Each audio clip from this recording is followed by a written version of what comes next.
All right, I'd like to welcome everyone to lesson number 43 in the study of the Gospel of Matthew. So as we start into this, remember we finished chapter 8. We've been in chapter 9 for some time now. When we finished 8, he was on the other side of the Sea of Galilee in more of a Gentile area. Now he's back across more in Capernaum, more in a Jewish area, but still Gentile presence. So he's crossed over mainly because he cast out two demons out of two men that were demon possessed.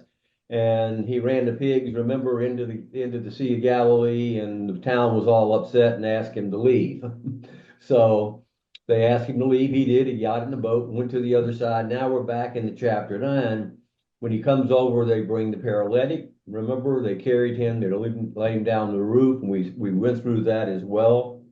Then we get into the fact that from there, we get that he basically got into a confrontation with John's disciples about fasting. And we kind of entered that up about, they don't fast when the bridegroom is still there. You don't put a new garment, an old garment with new material, and you don't put a new wine in an old wineskin. And you remember how we finished that? That's all a reference back to the fact that he's not here to put something good or to change Judaism. He's not here for that. He's starting something brand new. The old is gone and now is new. So when we look at this old garment and old wineskin, we really need to look at the old covenant with the Jews, and that's the idea of sacrificial sacrifices, the idea of all their temple worship, all their laws that they created beyond the Ten Commandments. He's saying that's no longer there. We're now in a new age. We're in the church age. And so it's very clear what he was doing there. And then as he's getting into this, discussing the faith and finishing up, this is a continuation of that conversation as we start verse 18. So we finish up on verse 17. As we start 18, there is no gap here. We feel like actually the person coming up to him was there in the conversation, because remember, it was Pharisees and scribes and John's disciples were there asking. The other thing was, in one of the other gospels, it wasn't John's disciples that were really there. It was some people representing John's disciples. So that's unclear whether it was them or not. But the fact is, this idea about fasting was cleared up, all about we're not here to change the old, we're here to start anew. And so that leads right into, this is the same conversation with the same people as we pick up verse 18. So I'm going to turn it over to Net, but make sure first are there any questions or any clarification on what I just covered before we start into verse 18? Yeah, I have one comment. The last phrase, well, you have it on 18, but in the last phrase of 17, verse 17, he refers to the old covenant and the new covenant, I think, very clearly. But I don't think he's trying to do away with the old covenant or the covenant with Israel, because the last phrase says so that both are preserved, not done away with one. Just a comment. Any feedback on that? I think that's a good comment. It's good to point that out because I think what Jesus was saying is he's not here to try and I'm not sure that Dave means that he's going to throw away the whole old covenant. That's not what he's saying either. What Jesus was saying by the patch is that he's not here to fix Judaism. He's not here to try and, take bits and pieces and fix the Pharisaical, right, however, system. He is here to start it anew, to bring it back to what God intended it to be. So he's not trying to do something new. He wants to bring it back to God's original intention. Dennis, you'll have to unmute.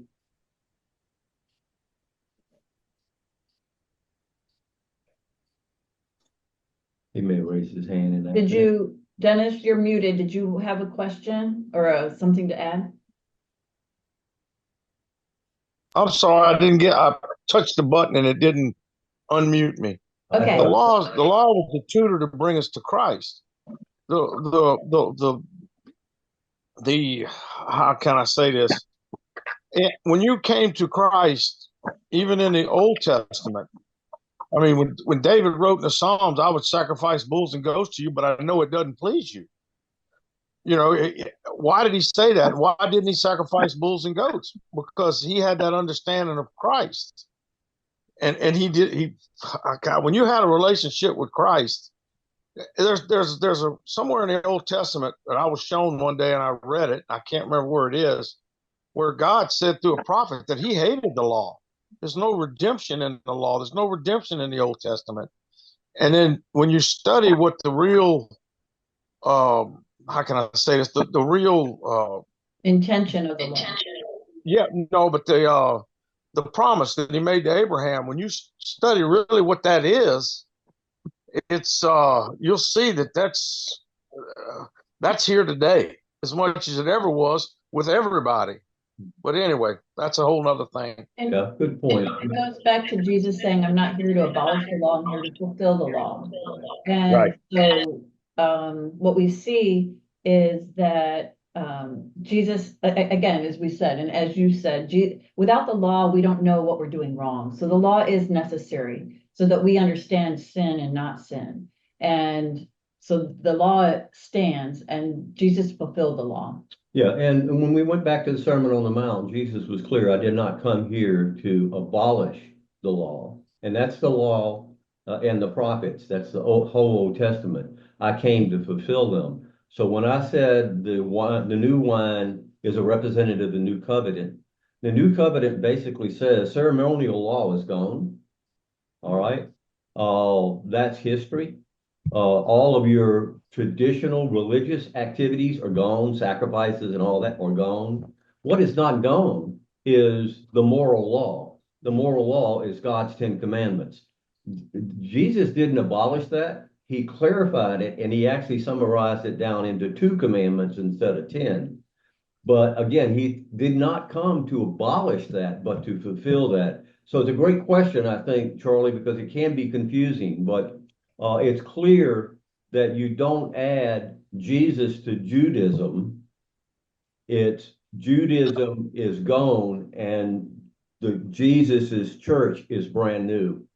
And what we get in the study of Acts, I know you were with us probably for almost all that study of Acts. Remember, the Judaizers kept saying, you can't come to Christ until you become a Jew. And they had that great difference between people. You have to be a Jew before you can come to Christ. And I think like Acts 16 or 17, they took it to the Jewish council back in Jerusalem and said, no, Gentiles do not have to be prostrated to a Jew. They stand on their own. So I think that's kind of what we're talking about. The church stands on its own. It's not associated with Judaism, even though the church does have the Old Testament, and the Old Testament is God breathed, and the Old Testament we should not ignore, but we don't follow a lot of the traditional stuff from Judaism of the Old Testament. So I don't know whether that clears it up, Charlie, or not. Or what his intention was and how he stated it. No, I was just looking for comments. I noticed that, to me, it stands out. I've got some reading and study in the covenants with Israel, and there's a lot of forever stuff in there. But I just wanted to point out that they're both preserved. That's to me a key phrase, that there's still stuff going on with the covenant with Israel. Not necessarily, there's nothing that we have to abide by the law to be saved. It's just 2 very distinct covenants. And I think that's what the whole thing was about. So anyway, no, I appreciate your comments, and that's what I was looking for, and get a more expanded understanding of it, everybody else's opinion. So thank you, appreciate it. Yeah, and what you said is valid, Charlie, is that God made covenants that were unconditional covenants in the Old Testament. Those covenants are still in place. So that has not been abolished whatsoever. Again, it's a ceremonial worship. It's the religious activities, it's the sacrifices, even Sabbath as we know it. Those things were Jewish created, per se. So I think that's what we're talking about. Very, very, very good though to point that out because we could look at it wrong. So I'm glad you brought that up. Anything else? We move verse 18. Okay, Yeah. let's look at verses 18 and 19.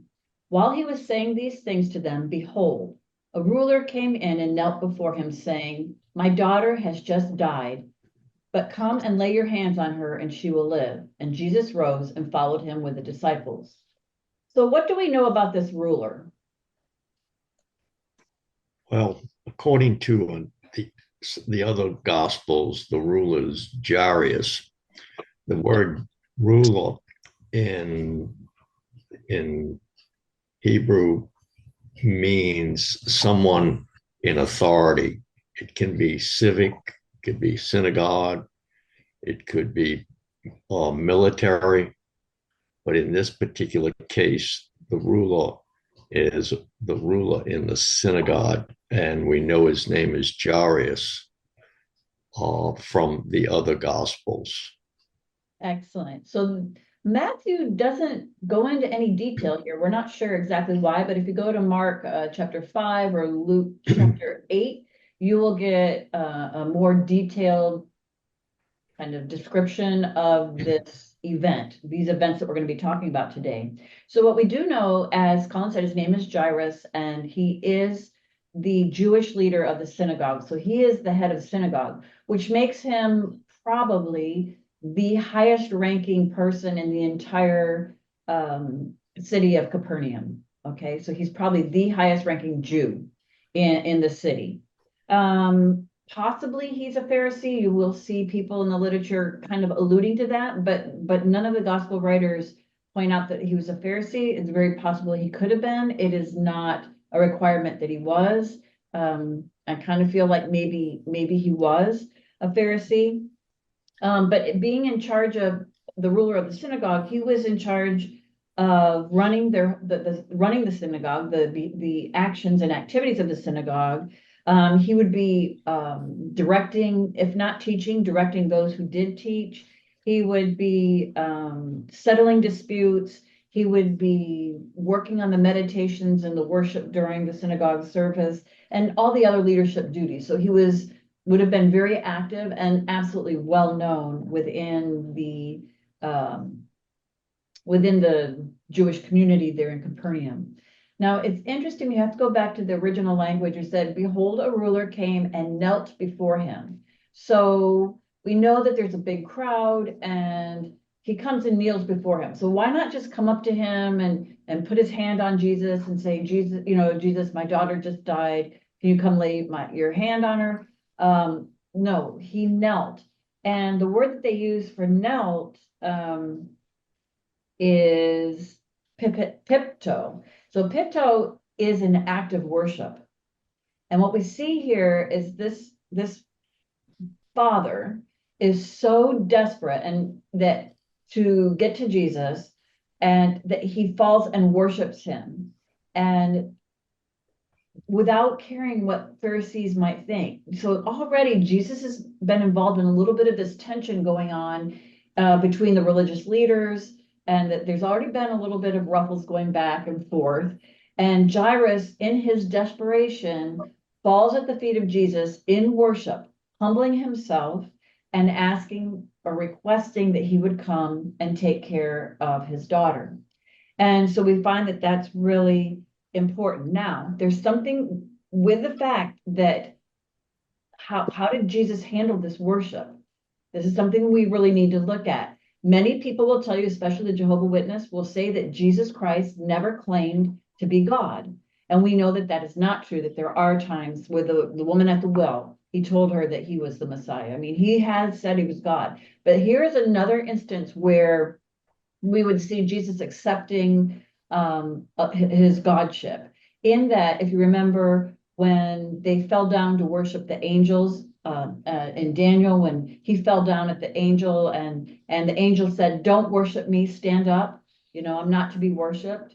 And then we know that when Peter went to the centurion's home. When he went to his home, the centurion fell down to worship him. Also in Acts, when they thought that Paul and Barnabas were Zeus and the other one, I don't remember, the speaker, or Hermes maybe, and they were like, no, do not worship us, so they clearly knew that the only person deserving of worship is God. And what does Jesus do? Does Jesus stop him and say, don't kneel? Jesus accepts this. So this is where one place that people will point out that Jesus is claiming his deity or acknowledging his deity by permitting this leader to bow at his feet and worship him. And so worship was given and received. One thing we see that his need was so great that he did not care about what was going on around him. He didn't care about being embarrassed. He was very humble. Wasn't going to be embarrassed by what people thought about him doing this. He wasn't going to worry about what the religious leaders were going to come down on him. Possibly could he lose his position at the synagogue because of this behavior? Possible. He didn't care about anything because he was desperate for his daughter. And we see that most of us don't come to Christ until we realize our desperation, our sin, how without Christ, how we can't do it. And so we have to have that broken spirit to come to Christ and realize that we need salvation. But we get a lot from this. Another thing that we notice here that people will point out is, if we remember the centurion that Jesus met with a chapter or so ago, where the centurion was saying, don't come to my house, I'm not worthy. Please just say the word and my slave will be healed. If you remember that, we see that this leader's faith isn't quite the same. And you remember Jesus said, in all of Israel, I have not seen such faith. And here, this is evidence of that, where the ruler didn't come to him and say, Jesus, just say the word so my daughter lives. He's asking him, please come. I need you to touch her. I need your physical touch. So that's another thing you'll see where this shows, tying back to the faith of the centurion, how there's different levels of faith. And our goal would be to develop our faith to that of the centurion, beyond, to that level. Right. So anything else before we move to the next question? Okay, the next question is the Gospel of Mark and Luke. And let me stop right there. When you go back and you try to tie Matthew, Mark, and Luke, you're going to get miracles, and they're presented in different orders and different styles. And a lot of people want to use that as, look, the scripture is in conflict. When you look at this, it's not in conflict, and we're going to go through that. But the question here is, in these other two gospels, Jairus says his daughter is dying. She's about to die, that she's sick. He did not say she is dead. Okay, so what you have here is people say, well, now this is a conflict. Matthew basically never says that. Matthew says that she died, point blank. So are the scriptures really in conflict? And that's why it's so important to go back and to look at these other gospels, and also remember what Matthew's intention, who his audience is. Matthew's audience is a Jewish audience. Matthew's audience is a focus on Old Testament prophecy and the fulfillment of that prophecy in indicating the miracles that Jesus is doing. Completely different concept for what Mark and Luke is. Remember, Luke is writing to Gentiles. Remember we said that when the paralytic was healed, they were all afraid. Well, Mark and Luke doesn't use afraid. They used astonished, they used worship. But Matthew uses feared. They all feared. That's because that's an Old Testament term the Jewish people would recognize the meaning of. So again, you see the differences when you go through this between the audiences and the reason that the gospel writer is presenting this. Matthew is presenting Jesus as the Messiah. fulfilling Old Testament prophecies by the miracles that he's doing. And we're in this section of really 8 through about 10 or 11, where there's one miracle after another miracle after another miracle. But that miracle in 8 might be in Mark 2, and it may be in Mark 5, it might be in Luke 5, or it might be in Luke 10. So when you go to the other gospel, you get confused, and it's really easy to look at it from a time sequence. Remember, Matthew's not worried about history. He's not trying to present the history. All he's trying to do is present Jesus as the Messiah. The other two gospel writers here, the synoptic gospel writers, are presenting Jesus for a whole different reason. Obviously, the Gospel of John is not synoptic, takes a completely different approach, and I don't want to get into that. We're doing that too, which gets confusing trying to do that at the same time of doing Matthew. But with that said, are they really at conflict here is the question, and what are your thoughts there? Well, Matthew and Luke's Gospels are reported to be based on Mark's Gospel. And as such, some people would say Mark is closer to the facts, is perhaps the reporter that's the eyewitness or at the scene or arrives at the scene sooner, as opposed to those who are getting the hearsay upon hearsay. So I think it's a puzzle that can be fit together in the sense that Jesus is approached by Jairus, doesn't know in the Matthew account that his daughter has died, but believes his daughter to be dying. There's a slight difference between a notion of healing and raising someone from the dead. If you study the words, and she will live is different from, and she will come back to life, or she will be healed. So there's some, if you will,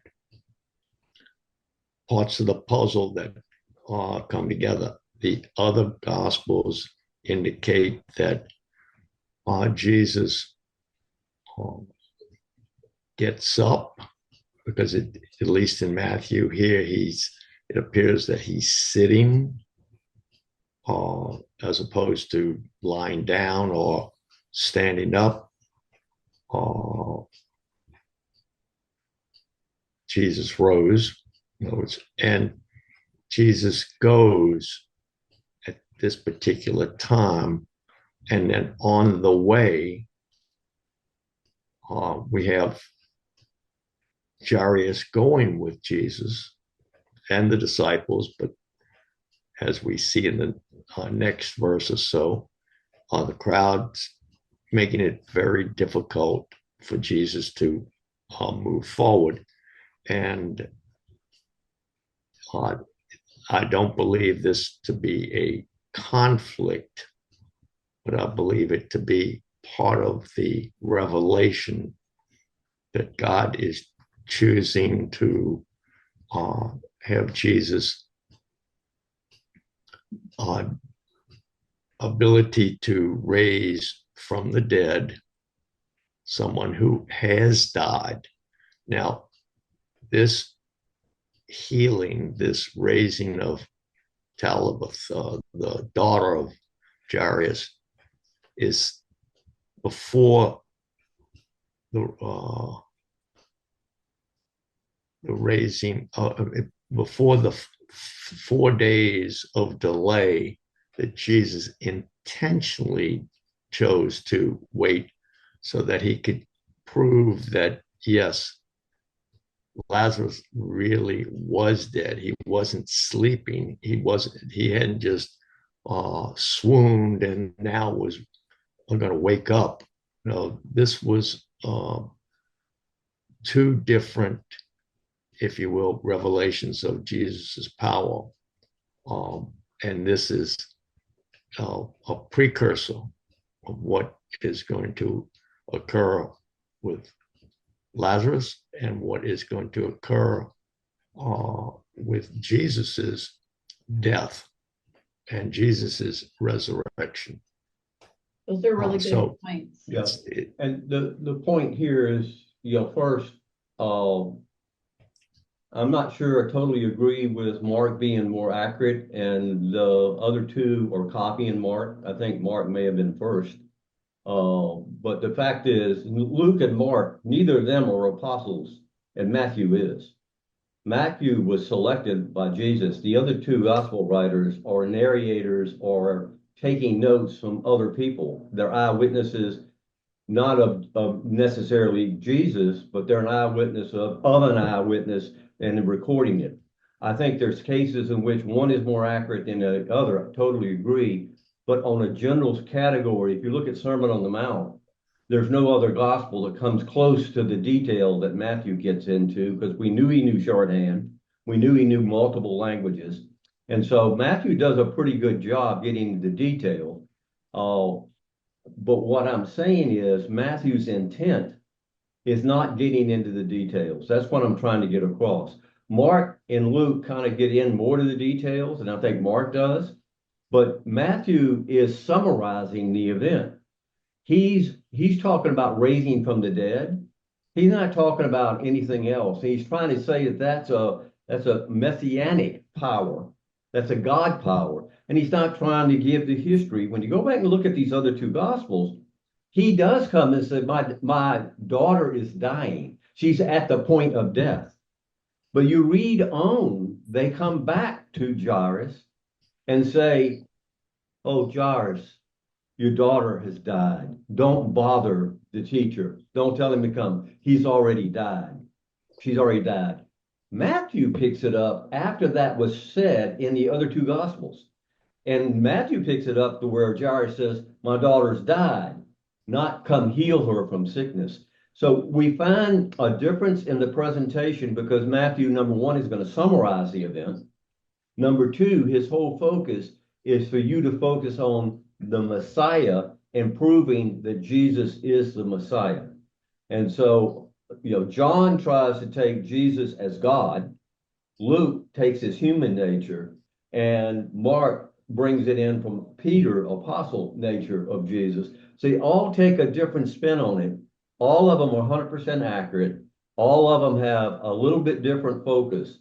And I don't know that one is more accurate than the other. I think in a certain case, one is more accurate. In another case, the other one is more historically accurate. Could I say Go maybe ahead. more detailed and as opposed to accurate? Yeah, just All into more scripture is detail. accurate, so Right. let's just use the word that it's more detailed. Right. And so what we do get here is the focus on showing who Matthew's focus is on Jesus as Messiah. And we'll find many of the miracles that Matthew mentions here is number one, we see over and over again, and many came to him and they were healed, and they brought sick and they were all healed. He doesn't get into the details of that. He just gives you the general feeling. Why does he say that? Because that's fulfilling the prophecy of Isaiah.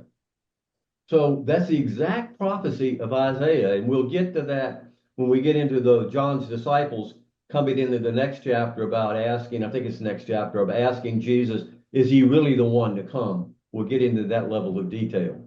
So with that, anything else before we move to the next section?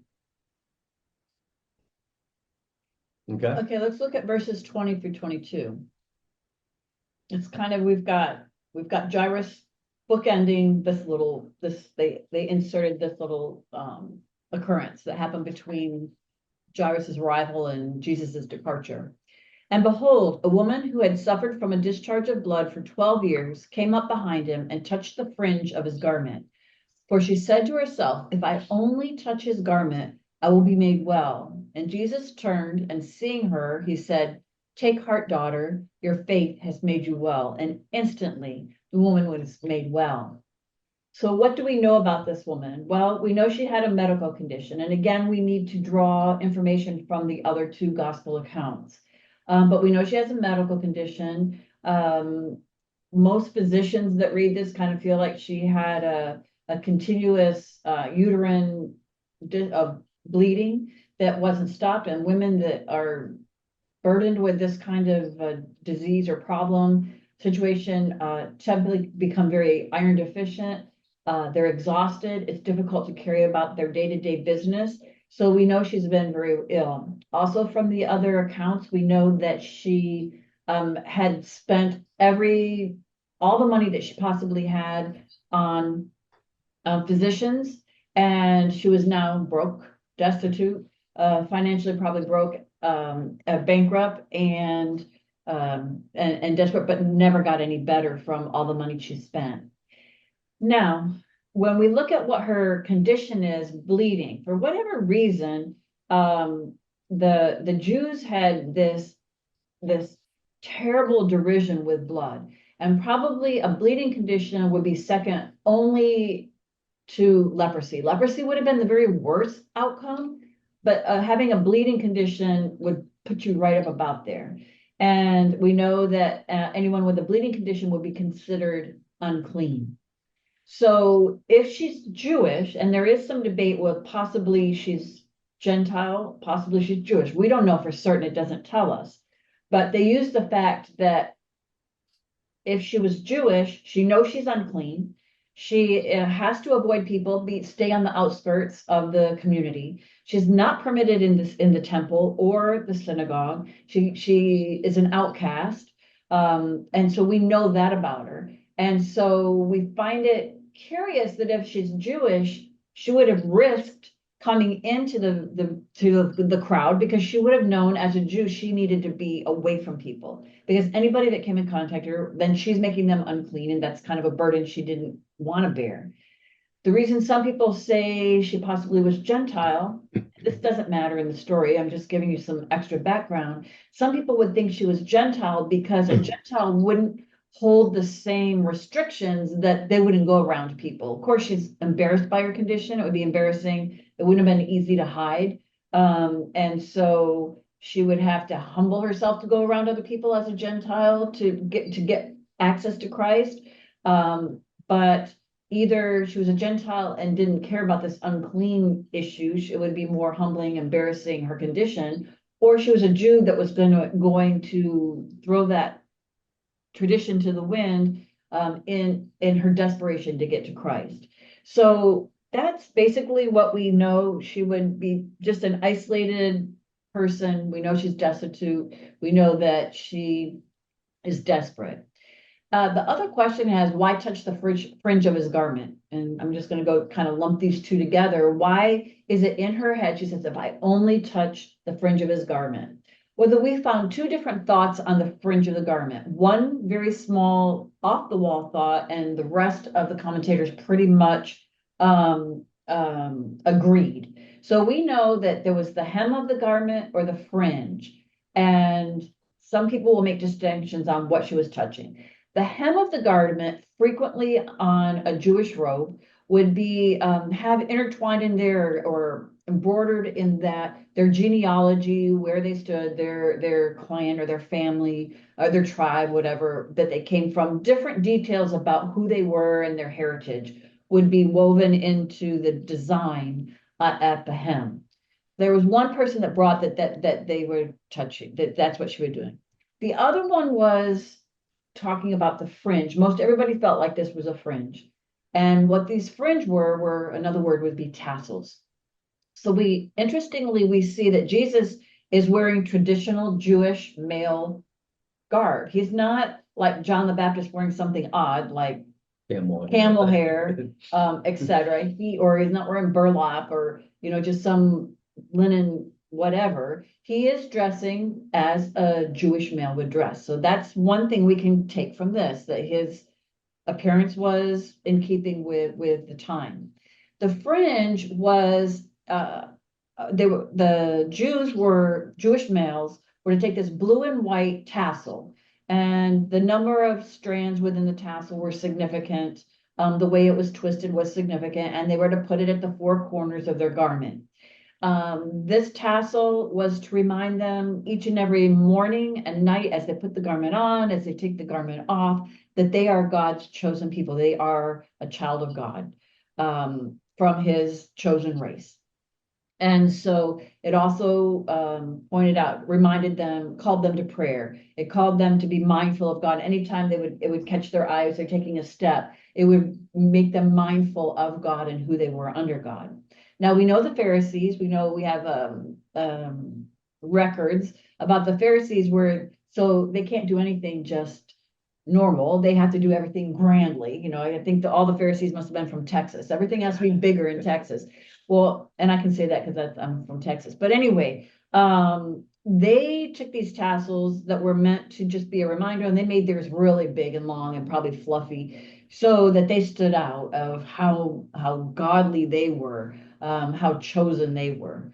But so she's thinking, I kind of tend to think she is Jewish and took a chance of bringing her uncleanness out of her desperation, ignoring that and coming. And she knows she's doing this in secret as well. So, which makes me kind of think she's Jewish, because she's not calling out to Jesus, heal me, Jesus, heal me. She's speaking up, right? She's worming her way through the crowd, pushing through the crowd, and she just is in desperation in her mind thinking, if I can just touch that fringe on his garment, then I can be healed. So she had this great faith, not that Jesus had to touch her, but she had great faith that she just had to have access to him for her healing. And that wraps up these kind of two questions, what we know about her and why she would go for the garment. Right. The other thing that's interesting about the fringe is you go back into the Old Testament and remember David cut the fringe off of Solomon's garment, which he showed him, and it indicated their power and their status. And it was David's way of showing that basically he was that close, he could have taken his life and he didn't. So there's a lot of issues around the tassel, the fringe, that go back a long way about the power that it indicated the power you had as chosen. Interesting you brought that up too, though, because David was afterward grieved. It wasn't just like, see, now I could have done this. So Right. just take this and look at it. David was grieved by it. Why? Why would he be grieved? Because he took it as disrespectful to cutting off the acknowledgement of Saul's purity, that he belonged to God, etc. And so Right. he grieved that because he felt like he passed a judgment on Saul by cutting that. So it was a Exactly, very that's Saul. important, it was a very important part of the Jewish tradition. Right. Any comment before we move to the next question? Again, the point here is we read this and you read right over the fringe, and there's so much more of the fringe when you get into it. And that's the whole point. There's a lot of meaning here that we don't grasp by reading it very generically instead of detailed. So this next question is really a question that probably we will not get an agreement on. It's very different in the Gospels, the other synoptic Gospels, as to what was this actually done or not. But it says, was she physically healed immediately upon touching Jesus's garment? Well, there are two distinctions in the different gospels. In this in Matthew's, it appears that the healing occurs when Jesus declares, her faith has made you well. In the other synoptic gospels, it appears that her bleeding stopped at that moment. That doesn't necessarily imply, though, in those gospels that she wouldn't bleed again. So there is a difference between healing and bleeding stopping that's important. And I think it's also appropriate to focus on the word garment, the word fringe, and the difference in Matthew's and the intent. It appears, if you will, Dave, that the woman intended to touch the garment in her declaration. If I only touch his garment, but it appears that while she may have intended to touch his garment, she only was able to touch the fringe, at least, and touch the fringe, because it didn't say and came up behind him and touched his garment. You see the slight, if you will, differences between fringe of his garment and touch his garment. So Right. I just point that out, that I don't believe this woman had limited her faith to the touching of the fringe, where, in fact, she may have only been able to get to the fringe. So those are just a couple of insights. Yeah, very good. Let me add to what you had. The other gospels, actually, when Jesus was touched by this woman, was astonished and said, "Someone touched me." And I think it was Mark that went into this in more detail. And his disciples said, "What do you mean someone touched you? There's people all around you pushing into you. What, who touched me? You have all kinds of people touching you." So he was touched by this woman, but something happened. The other gospel said he felt a power come out of him. So it's not like the other people bumping into him and doing that. When she grabbed his garment or grabbed the fringe, whatever it was, he felt this power come out of her. And it says she was instantly healed, that she dried up. So, and then we get to the fact that by her faith and believing and touching Jesus, you're healed. Well, there's a lot of healing that Jesus does, but without people touching him. So this is a very confusing section of scripture here, where it sounds like she was healed by her faith. And so I'm going to ask you a question. Can you be healed by your faith? Yes. Okay, that's your opinion. Any other thing? Okay, and I would say yes, Collins, as well, until I studied this more, and the answer is no. You cannot be healed physically by your faith. You can be healed spiritually by your faith.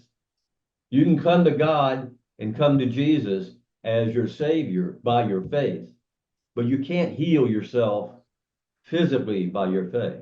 I have faith in Jesus Christ. I can't say because I have faith in Jesus Christ, I'm going to heal myself of cancer. Can't do it. Your healing comes from Christ and God. It doesn't come from your faith. My faith is worthless in healing me from a physical disease. And I used to think if I could just believe that I could get rid of this disease by my faith. If I believed in it enough, I could do it. And that's kind of how I thought. But the fact is, I'm starting to be rebuked by that question, or reproved by that statement, because it's not by my faith that I am healed physically. It's by my faith in Jesus Christ. He may heal me, he may not. And we get into this whole section of Matthew, and he's healing people that's not requested to be healed. He's healing people who haven't come to faith. at all. You think the slave sitting in the centurion's house had any faith in Jesus Christ? No, but Jesus healed him, right? You think the dead daughter had any faith in Jesus Christ? No, but she was healed. And we see in Luke, we see a funeral procession, and a mother lost her only son, and Jesus healed. Mother doesn't even know it's Jesus.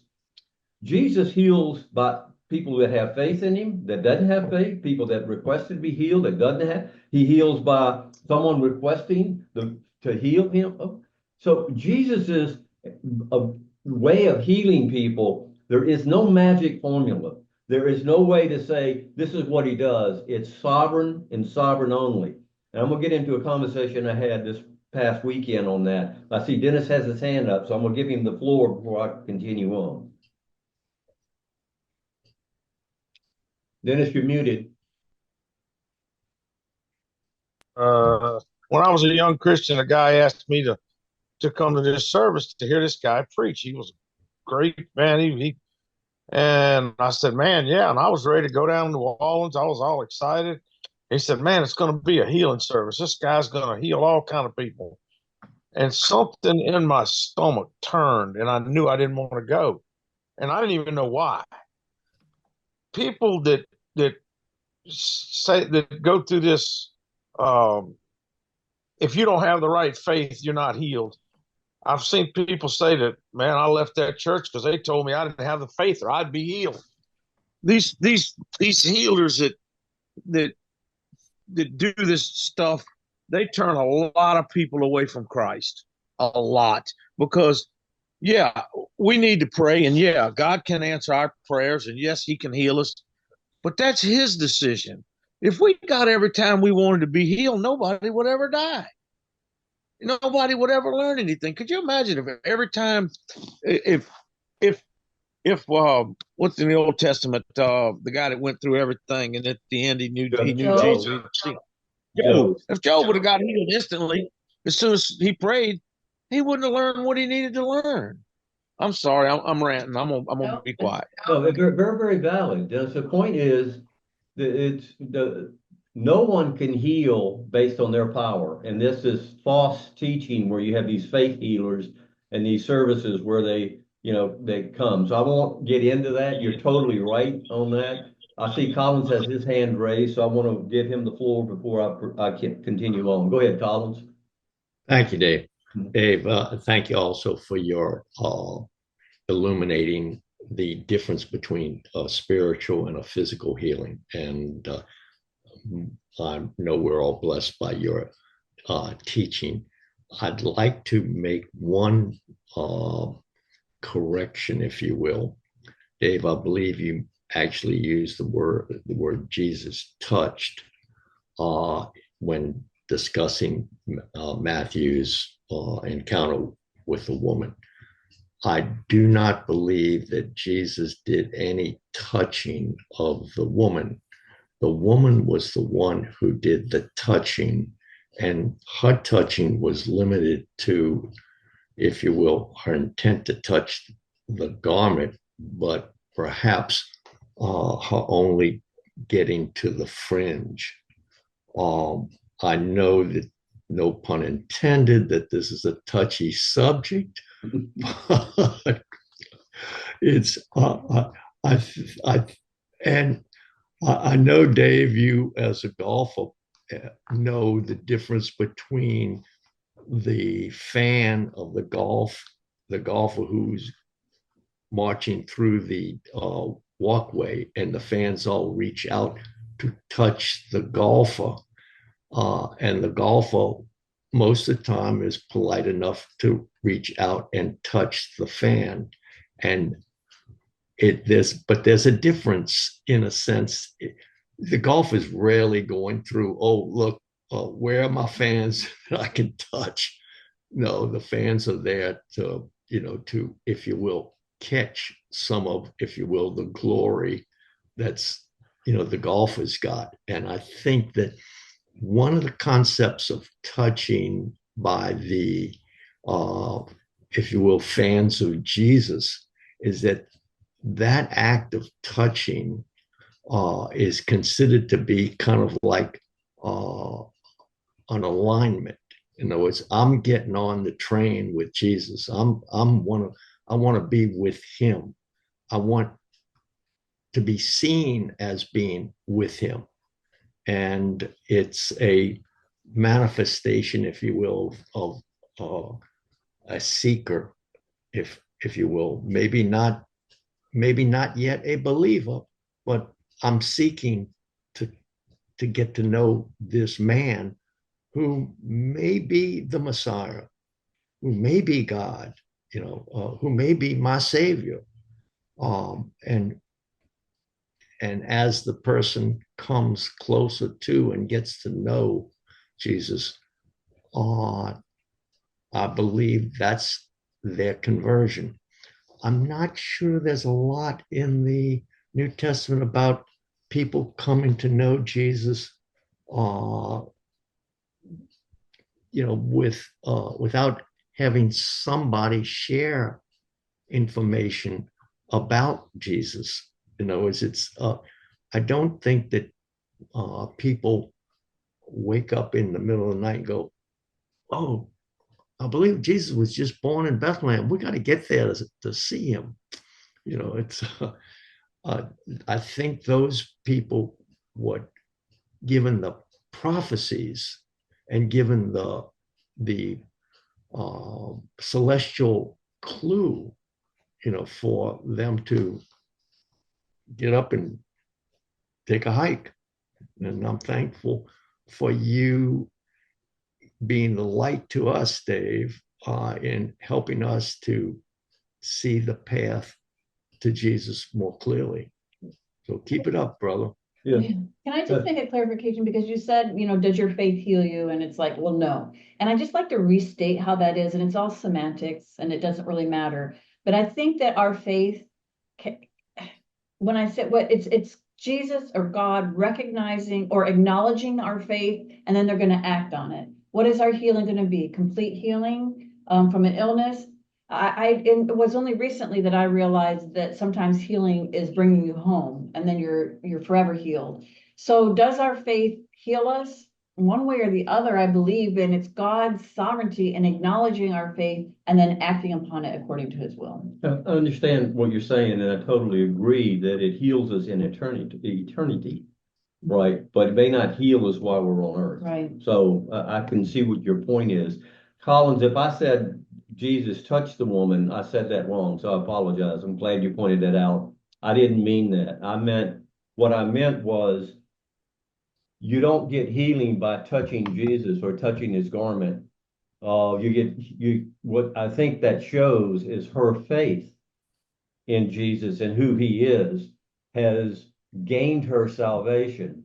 And the word in Greek that's used is sozo here, and that is almost always used in the New Testament as a saving faith, a salvational faith, not a physical faith. Even though there is a different word for physical that's very clear that this is a physical healing, not a spiritual healing.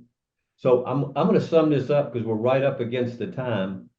I think what you have is the other gospel writers are focused on the healing of this woman by her faith in Jesus. And what I'm trying to get across is your faith in Jesus heals you. And I think, Annette put it beautifully, it heals you from all disease at some point. That point is when you die and you're with God in heaven. It doesn't heal you while you're on earth always. That's God's sovereign power, as I think Dennis mentioned. And so what we have here, and we'll pick this up the week after and probably pick it up from here because we need to get into more detail here than time allows. But what we see is Jesus heals people that don't ask to be healed. Actually, remember one of them, he asked him, he wanted to be healed. He said, at the Bethesda, the pond, the crippled guy that was there. And he says he gave Jesus an excuse why he couldn't be healed. He didn't say, yeah, heal me. And then we look at Jairus's daughter, she's dead. She has no faith. And we look at this woman and she's very much has faith. When is she healed of the physical? And when is she healed of the spiritual? We're going to pick that up next week because next time, because we don't have the time to get into that. We noticed that she was sick for 12 years with this disease. The girl was 12 years old and she was dying. So we have 12 years and 12 years. Now, why did that come out? And we don't see that in Matthew. We see that in the other two gospels. So we want to get into that and say, why is 12 years tied to both of these events? I believe one is spiritual healing, and I think one is physical healing. And I think they're trying to make a difference here, and we're confusing the two as we look at it. That's a mystery we will bring up next time. And so we get back into whether this woman was Gentile or not. But remember her stage. She was excluded to worship. She was a castaway. She probably could not marry because she couldn't have children, and no man would marry her. She was, she was desperate to be healed, but more desperate, I think, was her spiritual healing. So with that, any last minute comments or summary as we finish up today? Thank you. This is a wonderful lesson. We've got a lot to continue. We'll pick it up right here next time. So let's close in prayer. Our dear Heavenly Father, thank you. Thank you for bringing to light the importance of our faith. Help our faith not to dim. Help us to realize that we need to keep it very strong. We need to share this faith. It needs to be a driving force in us. And I pray that I don't get lazy with my faith or whatever, just take it for granted. I just pray that I would continue to seek you and that all of us would. Please be with us as we go through this week. And I just pray that you will show us opportunities to put our faith into action. In Jesus' name, amen. Amen.